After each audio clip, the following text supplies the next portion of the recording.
Hello tout le monde, j'espère que vous allez bien, bienvenue sur l'éveil ivoirien et aujourd'hui malheureusement ce qui devait arriver arriva. Le gouvernement de Trump, donc des États-Unis, a décidé de mettre en place une tarification pour tous les produits et les services qui s'exportent du Canada vers les États-Unis et malheureusement ça annonce une crise économique majeure et grave. Mais c'est grave, là.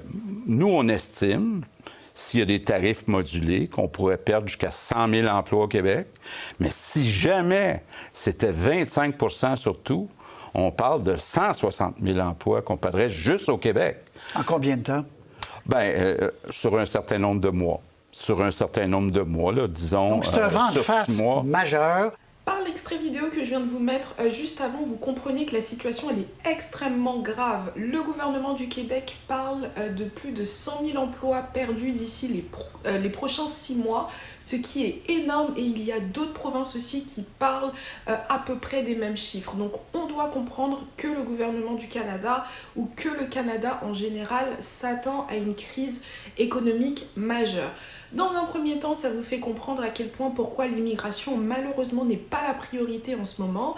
Et dans un deuxième temps, vous devez aussi comprendre pourquoi c'est super important actuellement de privilégier tout ce qui est produits et services canadiens. Je veux quand même vous contextualiser un tout petit peu les choses, même si l'objectif de cette vidéo n'est absolument pas de parler politique, mais de vous donner des conseils sur quelles sont les démarches à suivre d'ici les prochains mois, les prochaines semaines, voire même les prochaines années. Mais pour résumer un tout petit peu, le gouvernement des États-Unis a décidé de rendre plus difficile le commerce d'entreprises canadiennes en direction de leur pays. Ce qui se passe, c'est que le Canada et les États-Unis, c'est vraiment comme les deux doigts de la main. Ce sont des pays en fait qui collaborent énormément. Donc on ne parle pas que de collaboration entre États, mais on parle aussi d'énormément d'entreprises canadiennes qui font du business aux États-Unis et d'entreprises des États-Unis, donc états-uniennes, qui font énormément de business avec le Canada. Le fait de vouloir taxer autant à 25% et en plus, il a fait un tweet disant qu'il pourrait potentiellement augmenter à 50% de tarification pour les produits et services canadiens, ça va mettre en péril la vie de milliers et de milliers d'entreprises canadiennes. Les produits et les services canadiens ne seront plus du tout compétitifs sur le marché américain et ce qui se passe, c'est que par exemple, il y a certaines entreprises américaines aussi qui emploient des Canadiens qui ont leur production au Canada, etc. et qui font du business avec les deux pays, qui vont vouloir tout simplement délocaliser leur main-d'œuvre aux États-Unis. Pareil pour des entreprises canadiennes, il y a eu des reportages sur certaines d'entre elles qui ont expliqué que puisqu'ils ont énormément de clients aux États-Unis, ça n'avait plus de sens de produire les produits donc au Canada. Donc eux aussi, ils vont délocaliser leur main-d'œuvre, etc. aux États-Unis. Donc en réalité, ce qui se passe, c'est qu'il y a énormément d'emplois qui risquent d'être perdus. C'est tout. C'est vraiment le résumé, c'est ça. Il y aura certainement beaucoup plus de chômage. Toutes les personnes qui sont actuellement au Canada savent que c'est extrêmement compliqué de trouver un emploi pour certains. Dans certaines villes, il y a trop de monde, il n'y a pas assez d'emplois.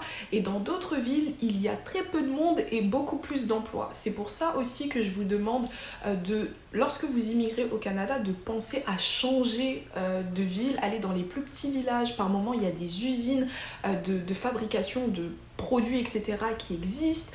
Il y a des entreprises d'agroalimentaire, etc. qui sont dans des villages. Donc des fois, c'est plus facile de trouver un emploi dans les villages. Bref, vraiment petite parenthèse, bref. Et maintenant pour revenir au but de cette vidéo, c'était tout simplement pour vous avertir. La première chose, donc toutes les personnes qui sont actuellement au Canada, s'il vous plaît, tant que vous n'êtes pas sûr d'avoir un deuxième emploi, ne quittez pas l'emploi que vous avez actuellement. C'est pas le moment d'être déprimé au travail, c'est pas le moment de détester son travail, c'est pas le moment de vouloir changer d'emploi.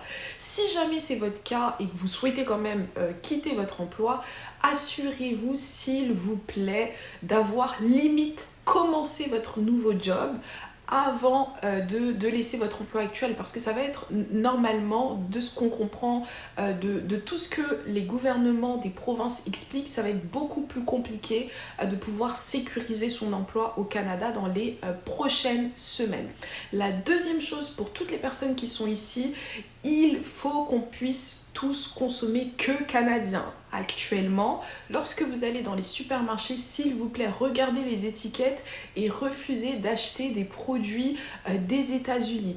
Donc si les entreprises américaines, états-uniennes, pardon, se rendent compte qu'au Canada, elles perdent du chiffre d'affaires, peut-être qu'elles aussi, elles vont mettre la pression au gouvernement de Trump pour éviter que cette tarification continue. Tout simplement, donc nous devons boycotter les produits venant d'États-Unis et privilégier tous les produits canadiens. Donc que ce soit pour la nourriture, pour vos vêtements, pour tout, achetons canadien. Et puisque moi je parle beaucoup d'immigration, j'ai aussi un message pour toutes les personnes qui souhaitent immigrer au Canada, qui ne sont pas ici, etc. L'objectif n'est pas de vous dire ne venez plus au Canada, la situation elle est compliquée, etc. Pas du tout, vraiment pas.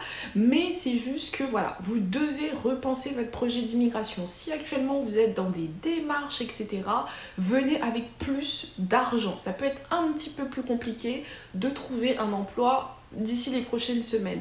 Pareil, si vous n'êtes pas sur le point de venir au Canada, mais que vous êtes toujours dans l'hésitation, etc., maintenant, dès aujourd'hui, essayez de regarder les provinces qui potentiellement pourront vous offrir plus d'opportunités d'emploi avant de postuler. Donc si vous êtes intéressé par le Québec et que vous avez un minimum de niveau d'anglais, pensez à d'autres provinces.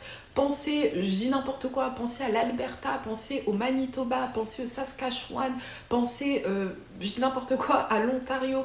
Pensez à d'autres provinces que le Québec, parce que puisque c'est beaucoup plus difficile de régulariser sa situation au Québec sur du long terme, si la tarification de Trump continue, l'immigration ne sera plus une priorité. Donc ce sera encore plus difficile au Québec de pouvoir rester au Canada. Donc c'est vraiment ce que je veux vous faire comprendre, mais il est hors de question pour moi de dire aux personnes d'abandonner leur projet d'immigration pour le Canada à cause de la tarification de Trump. Petite touche aussi positive pour cette vidéo, cette tarification, c'est vrai qu'elle a commencé le 4 mars 2025, mais il n'y a rien qui nous dit qu'elle va continuer jusqu'à la fin du mandat de Trump. Donc ça se trouve, c'est uniquement du bluff, ça se trouve, ça ne va absolument pas continuer les prochains mois, les prochaines semaines, voire les prochaines années. Mais dans tous les cas, il faut être préparé, voilà, c'est tout. Mais on espère que c'est que du bluff qui raconte n'importe quoi et que dans les prochains jours, ils vont trouver une entente avec le gouvernement canadien et que tout va revenir à la normale. Ce sera tout pour cette vidéo, j'espère que vous l'avez appréciée. Je vous invite à vous abonner, commenter, liker, partager et moi je vous dis à la prochaine pour une prochaine vidéo. Bye.